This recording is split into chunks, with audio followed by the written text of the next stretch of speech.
Okay, example 3 on page 622. So we're looking at figure 10.19, and we have two triangles here. And the goal of the problem says to explain why these triangles are similar. So we want to show similarity. So whenever you want to show similarity, above the page or the top page there in bold, right, it talks about similar triangles. And these are the two main things you need to prove if you're talking about similarity. So corresponding angles, right, have the same measure.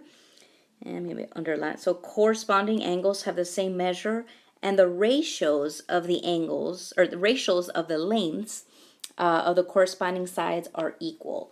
Okay, so if we have these two triangles, and let me just make this a little bit smaller.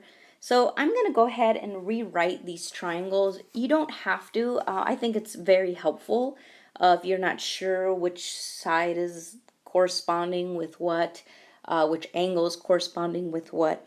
So I'm going to go ahead and I'm going to take, let's see, maybe in pink. So I'm going to take the small triangle and, okay, so I'm going to rewrite this, right? So I'm going to rotate it to the left, so counterclockwise. So let's see, maybe draw it in blue.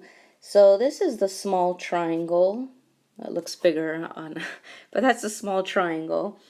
And here we have, let's see, so let me write, okay, so this angle is this with this tick, and then our 7, right, if we really rotate, right, so this is really the base, right, and that's the base again, so I'm rotating it this way.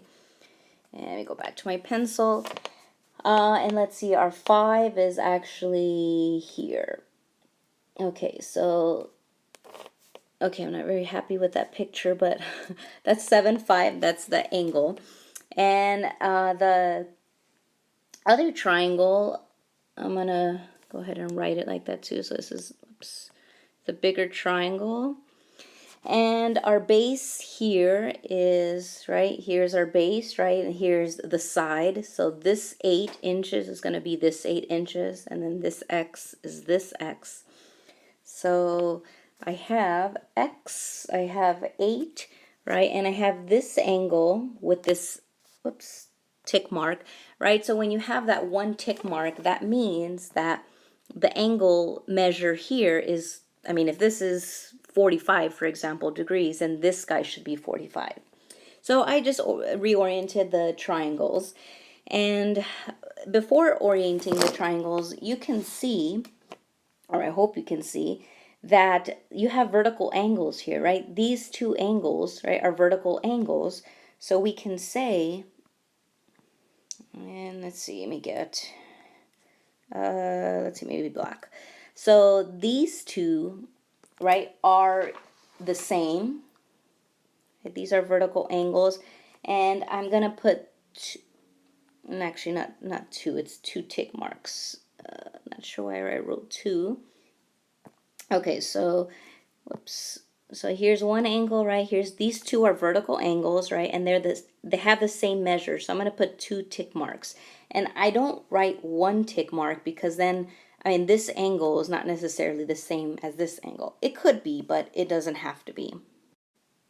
So again, to reinforce this concept of similarity, right? So we have 2 vertical angles, right? Obviously have the same measure. And then we have these 2, right? These 2 angles that have the same measure, which is also written in your book.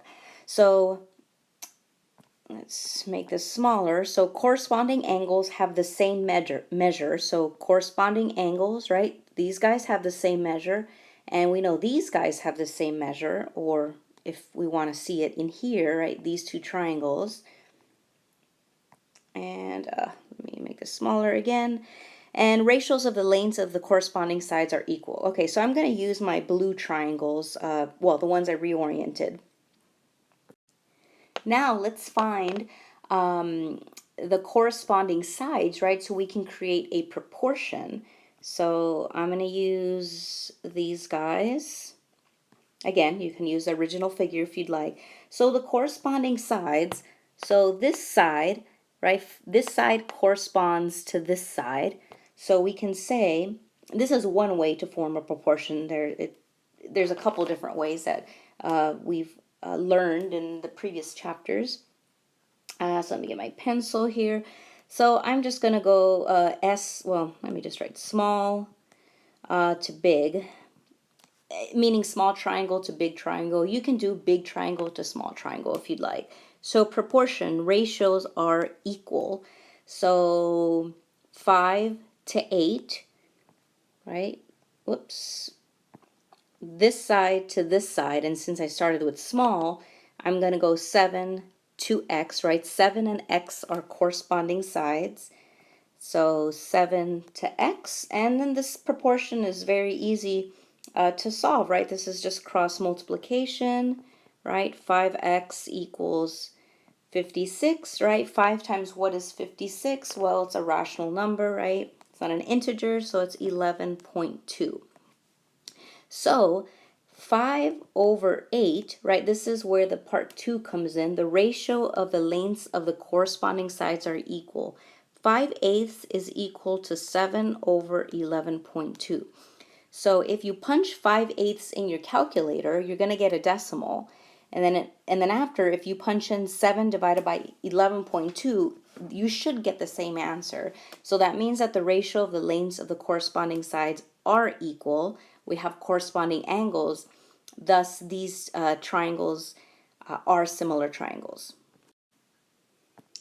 And if you punched right these guys in the calculator, this guy, right, is 0.625, and this also should be 0.625. Okay, so that's example 3.